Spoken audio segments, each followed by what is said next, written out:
Assalamualaikum warahmatullahi taala wabarakatuh kepada semua sahabat-sahabat bicara akhir zaman yang dihormati dan yang dimuliakan oleh Allah Subhanahu Wa Taala.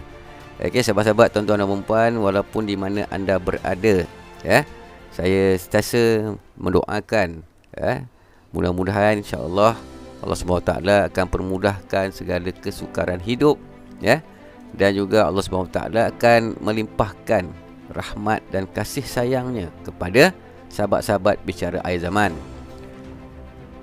Jadi sahabat-sahabat, tuan-tuan dan puan-puan, sebagaimana yang telah anda ketahui, mungkin melalui daripada apa yang anda baca, anda tonton sebelum anda menonton video ini, dan mungkin telah lama sahabat-sahabat sekalian tahu hal-hal berkaitan Freemason.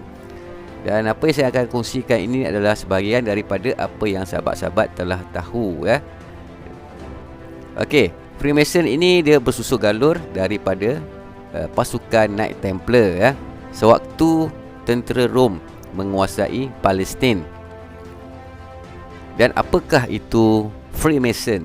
Okey, ia adalah dari bahasa Inggeris. Dalam dua perkataan itu, free dan mason. Jadi free itu bukanlah bermaksud percuma, tetapi ia lebih kepada makna bebas ataupun kebebasan. Manakala mason pula adalah bermaksud tukang batu.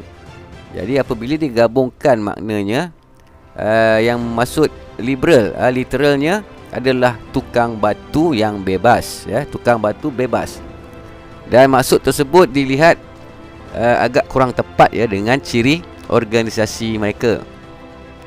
Namun tukang batu yang dimaksudkan itu bukanlah orang-orang yang kerjanya membuat bangunan, Jadi maksudnya lebih kepada sekumpulan orang Yahudi dan para sekutunya yang telah direkrut di bawah organisasi yang tersusun di seluruh dunia.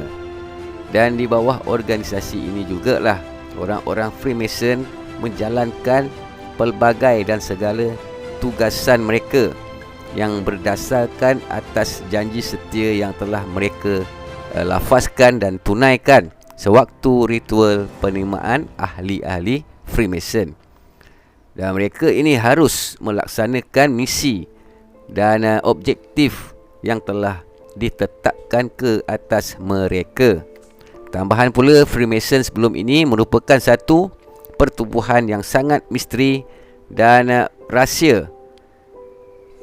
Dan ia hanya terdiri daripada orang-orang elit, global elite, Jadi jika seorang ahli Freemason itu contoh, seorang nelayan, seorang tukang kebun, seorang pemetik buah kelapa ataupun seorang pencuci, ia tidak layak untuk menjadi dan menyertai Freemason, Dan sejak zaman moden ini, yang dilepas Perang Dunia Kedua, organisasi Mason ini telah berani untuk menonjolkan diri di khalayak ramai, terutamanya pada abad-abad sekarang ini, Dan mereka ni tidak lagi beraktiviti secara rahsia.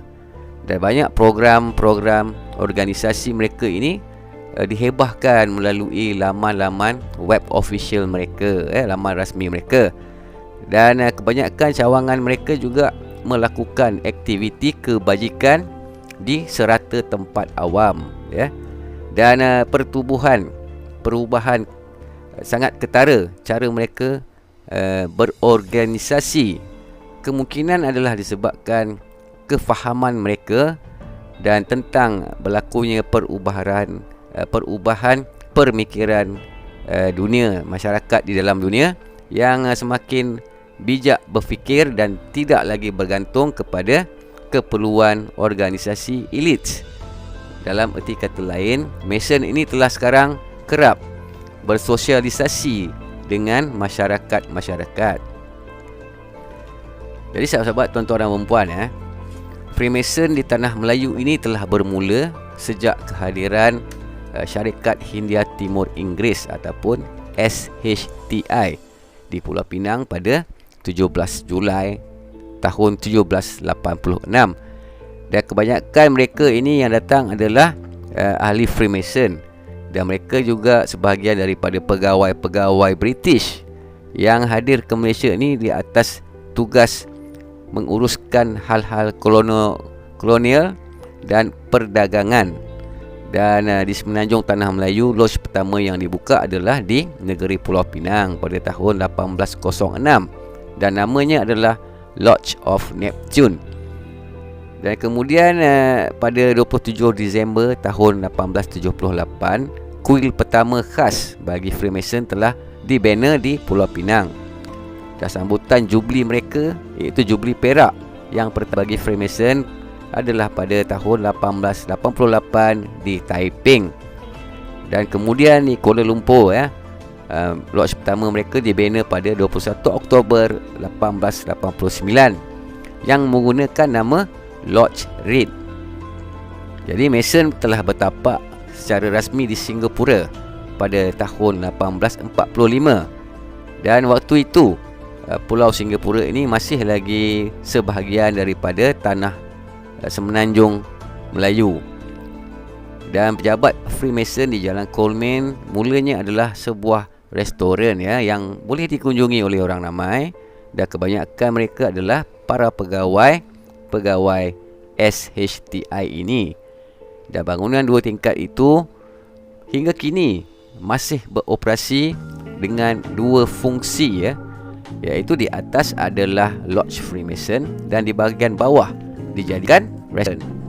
Dan di awal penubuhan kelab ini yang dinamakan Lodge of Z-Land, dan mereka menumpang sementara di Jalan Armenian. Dan kelab ini hanya telah berpindah ke Jalan Coleman setelah bangunan pejabat utama mereka itu siap dibina pada tahun 1879. Jadi selepas penubuhan lodge-lodge di Pulau Pinang, Singapura, Perak, Taiping, lodge-lodge Freemason ini mula membuka keluasan, mula membuka langkah mereka dan merebaklah ke seluruh negeri-negeri lain seawal tahun 1900. Dan di Kedah, tuan-tuan dan puan, Lodge Freemason yang pertama diasaskan pada 28 Februari tahun 1918, dan di Sungai Petani dengan bernombor daftar 3830. Jadi lodge di Kedah ini telah diketuai oleh Frank Blackwood Sewell sebagai Master of the Lodge, yang dibantu oleh Justice Percy Julian, seorang peguam negeri, Alexander Davidson, James Gorman, dan waktu itu bayaran untuk menyertai ataupun pendaftaran menjadi ahli Freemason adalah sebanyak 3 pound 7 shilling dan 6 sen. Pada 1933, 48 orang ahli telah mendaftar dan menjadi ahli Lodge Kedah. Jadi disebabkan waktu itu kegawatan ekonomi dunia berlaku, dan ia telah menyebabkan kesukaran Alison untuk melakukan dan menghadiri perjumpaan bulanan di Lodge Kedah. Jadi apabila Jepun menyerang tanah Melayu pada 1941, seorang pegawai British yang beliau adalah mengetuai angkatan rejim Punjab, iaitu John Onslow Graham, telah menyertai Lodge Kedah. Walau bagaimanapun, Graham ini telah mati dalam satu pertempuran ketika ia pergi ke Kampar, Perak. Dan Lodge Kedah di Sungai Petani ini telah dijadikan pusat pekerja oleh tentera-tentera Jepun. Dan selepas tamatnya perang pada 1945, ahli-ahli Freemason Kedah telah memindahkan pusat operasi mereka ini ke tingkat atas bangunan bank HSBC Sungai Petani pada tahun 1947. Dan bangunan asal Lodge Kedah ini terpaksa dibaik pulih kerana selepas rampasan pihak Jepun, dan dianggarkan kos mereka telah menjadi sebanyak 2,500 pound sterling. Dan pada 1948, pihak kerajaan Australia telah menubuhkan unit khas tentera udara Australia di Butterworth dengan nama mereka Royal Australian Air Force, RAAF. Dan pada 11 Disember 1964, seramai 6 orang pegawai tentera Australia mula menyertai lodge di Kedah ini. Dan kemudian diikuti oleh pegawai-pegawai lain pada bulan berikutnya. Dan tuan-tuan dan puan-puan, ya, pada zaman British memerintah tanah Melayu, Lodge Kedah hanya menerima keahlian di kalangan orang-orang Eropah dan orang Australia. Tetapi ya, disebabkan ramai pegawai-pegawai kerajaan yang pencen dan kembali ke negara mereka, jadi Lodge Kedah ini telah mula membuka keahlian kepada warga tempatan. Jadi adakah isu Freemason ini disebut di dalam pentadbiran Malaysia? Ya. Jadi persoalan tentang Freemason ini ramai yang telah tahu, ya, dan ia telah juga dibangkitkan oleh Allahyarham Tuan Guru Nik Abdul Aziz bin Nikmat pada satu sesi parlimen pada tahun 1978, dan waktu itu ahli parlimen Pengkalan Cepa.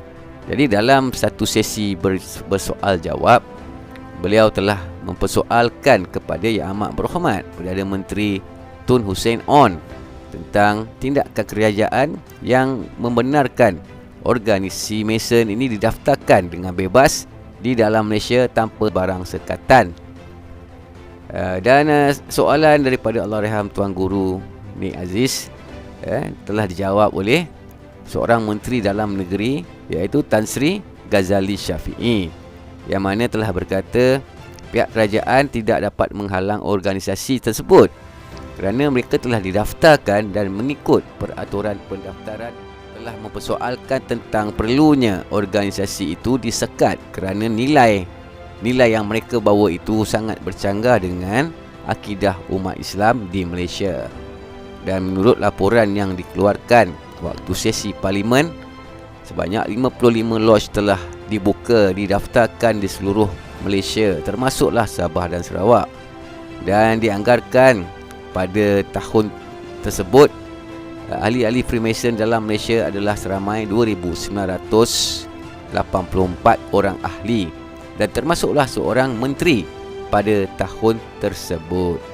Jadi sahabat-sahabat, tuan-tuan dan puan-puan, ini adalah sebahagian daripada sejarah masuknya pihak Freemason ke dalam tanah Melayu.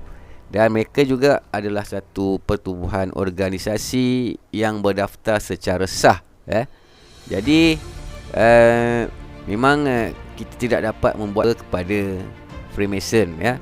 Dan mereka juga telah berdaftar secara sah dan mereka dilindungi di bawah akta-akta yang bersesuaian, ya. Jadi walaupun begitu, sahabat-sahabat, kita sebagai umat Islam haruslah berhati-hati akan akidah kita, ya. Dan kita kuatkan lagi tauhid kita, iman kita, ya, dan ketakwaan kita dan istiqamah kepada Allah SWT. Jadi sahabat-sahabat, tuan-tuan dan puan-puan, inilah sebahagian dari apa yang dapat saya berkongsi dengan sahabat-sahabat sekalian. InsyaAllah kita akan jumpa lagi pada siri video yang akan datang. Jadi saya ingin ucapkan ribuan terima kasih kepada sahabat-sahabat, tuan-tuan dan puan-puan yang telah subscribe, like, share dan komen pada channel Bicara Akhir Zaman. Dan saya ingin memohon maaf, ribuan ampun dan maaf jika terdapat kesilapan, jika terdapat kesalahan dan khilaf di dalam maklumat yang saya sampaikan, ya. Dan ini adalah sekadar sebuah maklumat, informasi. Dan sekian, terima kasih. InsyaAllah kita akan jumpa lagi. Assalamualaikum warahmatullahi taala wabarakatuh.